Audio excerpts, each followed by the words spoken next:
Jezusin e të ndonë djalli. Atëherë shpirti I hyt e çoi Jezusin në shkretësisje të të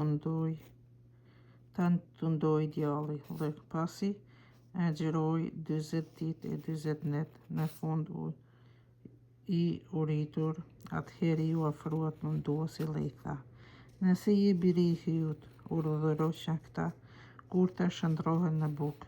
Por Jezusi përgjigji: "Shkrimi I Shenjtë thotë, njeriu nuk jeton vetëm prej bukës, por prej çdo fjale që del nga goja e Hyjit."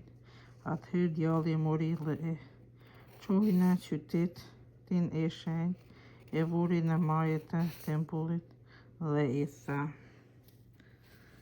"Nëse je biri I Hyut, hidhu poshtë, sepse Shkrimi I Shenjtë thotë, për ty Hyi do t'ua urdhëroj engjëjve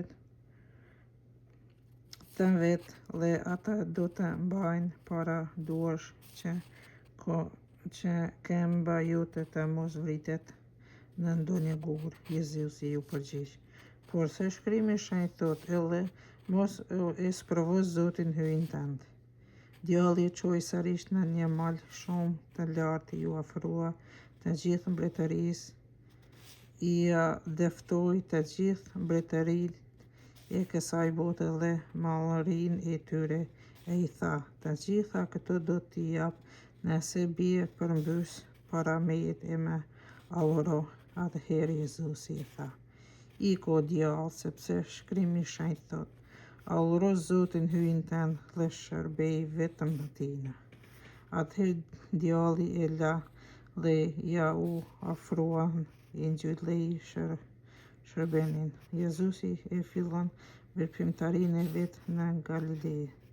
Kur Jezusi e mori vesh se e kishin burgosur gjonin, u tërhoq në Galile, e lëshoi Nazaretin, e shkoi e u vendos me banesë në Kafarnaum, qytet bregdetar në krahinën e fisit të Zabulonit e të Neftalit, që të shkonte në vend fjala që tha Izaia profet: "Tokë e Zabulonit e tokë e Neftalit, në drejtim të detit përtej Jordanit, Galilea e paganëve, populli që gjendej në errësi, po një ditë të madhe atyre që banonin në krahinën e hijes së vdekjes, u lindi drita."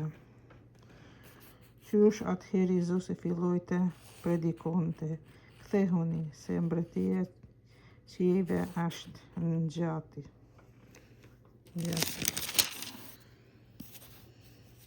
Jezusi bën në nxënësët të vet 4 peshkatarë. Ndërsa Jezusi po ecte përgjatë detit të Galiles, pa 2 vëllezër, Simonin që quhej Pjetër dhe Andreun të vllaun e tij, duke hedhur rrjetat në det. Ishin peshkatarë. U tha: "Ejani mbas meje e unë do t'ju bëj peshkatar njerëzish." Ata menjëherë lanë rrjetat e shkuan pas tij. Duke vazhduar rrugën me tej, pa 2 vëllezërit të tjerë, Jakobin e Zabedeun dhe Gjonin, vllaun e tij, në lundër bashkë me Zabedeun, atin e tyre, duke ndrequr rrjetat dhe I thirrri ata aty lanë lundrën dhe babën e shkuan pas tij. Jezusi mëson dhe shëron.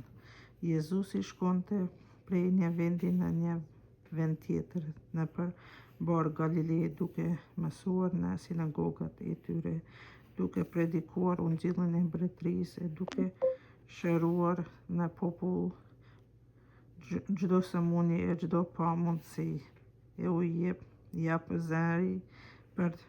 hap zëri për të anën banë serisë, e I sillnin tek Ai të gjithë ata që mendonin ndonjë e keqe prej sëmundjesh e nënshtrashësh, të larmishme, e të djallosur, epileptik, në shituar, dhe I shëronte. E mbas tij shkonte një muri e madhe njerëzish prej Galileës dhe Dekapolit, prej Jeruzalemit dhe Judës dhe prej krahinës për te Jordanit.